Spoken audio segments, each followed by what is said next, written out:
Quelques heures avant de briller face au Sheriff Tiraspol en Ligue des Champions, Karim Benzema a appris le verdict du tribunal correctionnel de Versailles concernant l'affaire de la sextape. Condamné pour complicité de tentative de chantage envers Mathieu Valbuena, Benzema a écopé de la peine maximale qu'il risquait 1 an de prison avec sursis et 75 000 € d'amende. Une peine qui a fait bondir ses avocats, qui ont immédiatement annoncé leur intention de faire appel de la décision. Des avocats également agacés par un reproche formulé publiquement par le président du tribunal comme l'explique l'équipe. En effet, au moment du verdict, Karim Benzema s'est vu reprocher son absence au procès pour donner lui-même sa version. Sauf que d'après Maître Cormier, le discours tenu par le tribunal en coulisses n'était pas du tout celui-là. Quand on a demandé en marge du procès si cette absence posait un problème, on nous a assuré que Karim Benzema n'était pas le personnage central de cette affaire, assure l'avocat de Karim Benzema, dont l'absence a visiblement constitué une circonstance aggravante. Un Benzema apparemment touché par le verdict comme l'a expliqué son autre avocat Maître Antoine Vey sur RMC. Il n'est pas content d'être condamné pour quelque chose qu'il n'a pas fait. D'autre part, c'est une affaire enveloppée d'un voile médiatique extrêmement désagréable pour Mathieu Valbuena, comme pour Benzema. Pour lui, c'est déstabilisant. C'est un sportif de haut niveau qui démontre depuis 5 ans qu'il a un comportement exemplaire sur le plan éthique et personnel. Être ramené sur cette histoire dans laquelle il n'a rien à voir et pour laquelle il est totalement étranger, c'est tout à fait pénible. On aurait pu avoir un jugement de relax, qui aurait été la fin. Malheureusement, il va devoir s'expliquer en appel, ce qu'il fera. Victime d'une élongation de la cuisse gauche début novembre, Ousmane Dembélé a fait son retour ce mardi sur les terrains lors du match nul concédé par le FC Barcelone sur sa pelouse face au Benfica.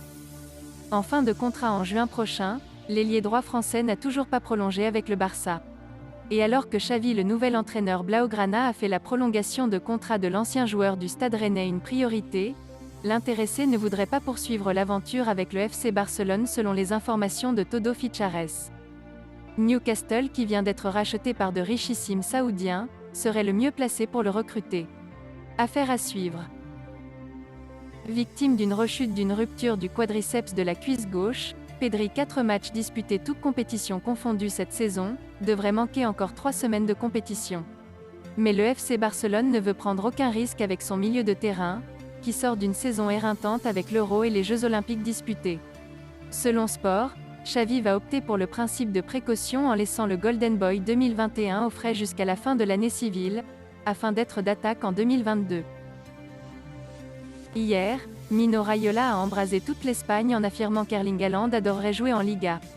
Depuis, la presse espagnole ne cesse de relayer les déclarations de l'agent italien, et se met à rêver d'une arrivée du buteur norvégien dans son championnat.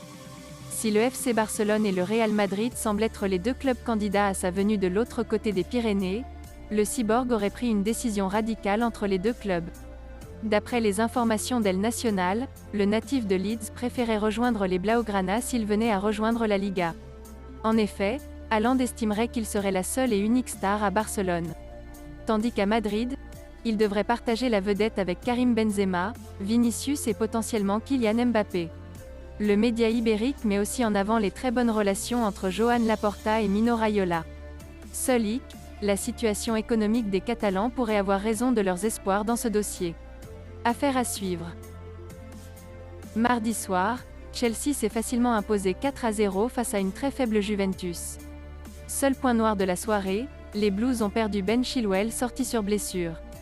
Selon le Standard, le latéral anglais touché au ligament croisé antérieur pourrait subir une opération chirurgicale. Si les scans révèlent qu'une intervention est nécessaire, cela nécessiterait 9 mois de convalescence. Autant dire que les Londoniens perdraient leur vivace défenseur pour le reste de la saison.